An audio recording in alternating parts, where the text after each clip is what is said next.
আসসালামু আলাইকুম, তোমাদের আতিক ভাই আর বরাবরের মতো এবার একটি ভিডিও নিয়ে হাজির হয়ে গেলাম। তো আমি আশা করে নিচ্ছি যে আতিক ভাই ব্লগার চ্যানেল থেকে এই ভিডিওটা দেখতেছেন, ঠিক আছে। তো আজকে যে বিষয়ে কথা বলবো সেটা হচ্ছে আজকে আমি কি করব সেটা দেখাবো। আজকে আমি উদ্যোগ নিয়েছি যে এই যে মরিচ দেখতেছেন, এই মরিচ 12 মায়া মরিচ, এটা আমরা 12 মায়া মরিচ বলে থাকি। অনেক জাল আছে, মরিচ ছোটো অনেক জাল, আবার পাশাপাশি দেখতেছেন ডেঙ্গা বিচি।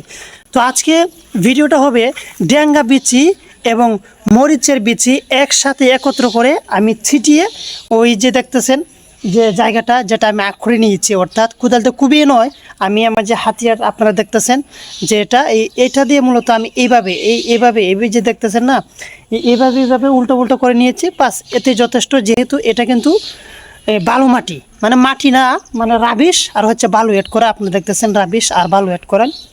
তো এই জন্য আমার সহজ হয়ে গেছে এগুলো করতে, ঠিক আছে, আশা করি বুঝতে পারছেন। তো এবার আমি প্রথমে বেশি কথা বলবো না, তো বেশি কথা না বলে চলুন মূল ভিডিওতে চলে যাই। প্রথমে আমি এই মরিচ থেকে বিচি বের করে নেব, ঠিক আছে। তো আগে মরিচ থেকে আমি বিচি বের করে নিচ্ছি।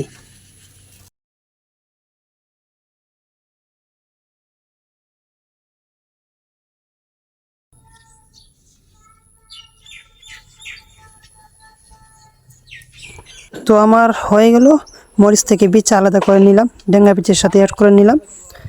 আর অবশ্যই সাবান দিয়ে ভালো করে হাতটা ধুয়ে নেবেন, তা না হলে নিজের নাম ভুলে যাবেন, এটা বলে নিলাম। তাহলে আমার কমপ্লিট হয়ে গেল।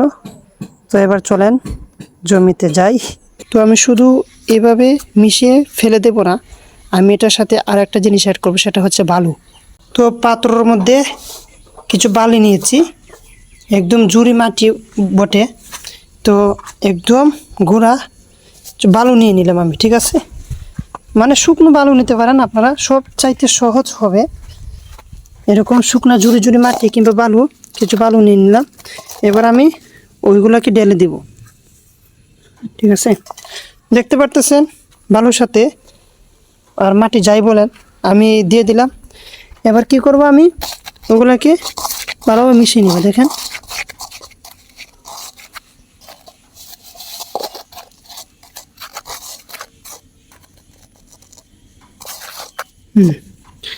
তো মিশিয়ে নিলাম, ভালোভাবে মিশিয়ে নিলাম। এবার যদি আমি ফেলি, এবার যদি ছিটিয়ে ফেলি তাহলে অনেক সুন্দর হবে, পাতলা পাতলা হবে, একটার সাথে আরেকটা জোট লেগে থাকবে না। আর যদি ওইটা বালু যদি অ্যাড না করতাম তাহলে কিন্তু মানে ফালানো আন্দাজ বুঝতে পারতাম না, ঠিক আছে।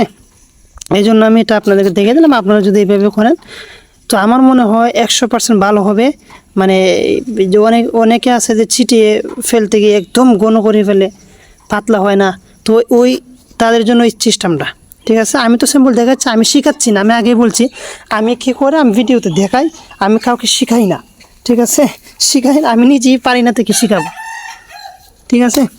তো এবার আমি বিসমিল্লাহ বলে আমি ছিটিয়ে দেব এখান থেকে। দেখেন এখানে কিন্তু আরেকটা জিনিস, আমি 4টা ভেন্ডির অর্থাৎ ঢেঁড়সের চারা লাগাইছিলাম, ঠিক আছে, থাক কোনো সমস্যা নাই।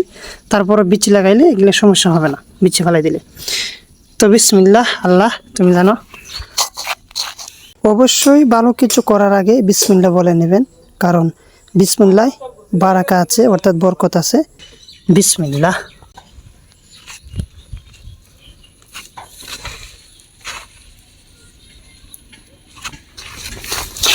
এভাবে চিন রাখতে হবে, নয়তো আবার আন্দাজ পাইবেন না আপনারা।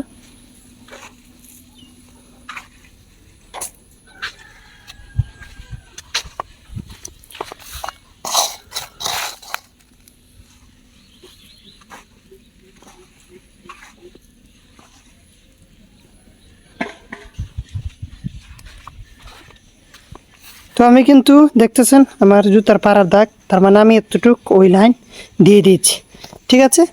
তো বাকিটা দিয়ে আপনাদের সামনে ফিরে আসছি। ফাইনালি আমার দেয়া হয়ে গেল, বিচি ছিটিয়ে ফেলে দিলাম, বাস শেষ। এবার আরেকটা কাজ আছে, সেটা হচ্ছে এই যে আমি যে এখন যে বিচিগুলা ছিটালাম, ঠিক আছে, এবার হাত দিয়ে ডেকে দিতে হবে। এবার এইভাবে আমি হাতে এইভাবে শুধু এইভাবে দিয়ে দিব নাড়িয়ে, ঠিক আছে। নাড়িয়ে দিলে কি হবে, ওই বিচিগুলা চলে যাবে, মাটির তলে, ঠিক আছে? এভাবে হাতে নাড়িয়ে দেবেন, এভাবে এভাবে এভাবে।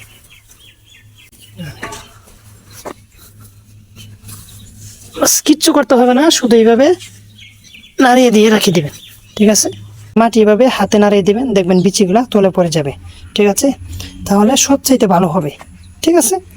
তো আমার হয়ে গেল, মাটিগুলাকে নাড়িয়ে দিলাম, ঠিক আছে? বিচিগুলাকে ডেকে দিলাম, এভাবে ছড়িয়ে ছিটিয়ে দিয়েছে মাটিগুলাকে।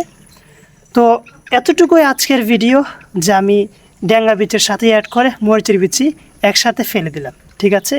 ফলে ড্যাঙ্গার বিচি ড্যাঙ্গা জায়গা থাকবে, যখন মরিচের চারা একটু বড় হবে 3 থেকে 4 ইঞ্চি, তখন আমি ওইটাকে সরিয়ে নিয়ে অন্য কোথাও নিয়ে লাগাবো। সো আজকের ভিডিও এতটুকুই। সবাই ভালো থাকবা, সুস্থ থাকবা, সবাইকে ধন্যবাদ। আসসালামু আলাইকুম।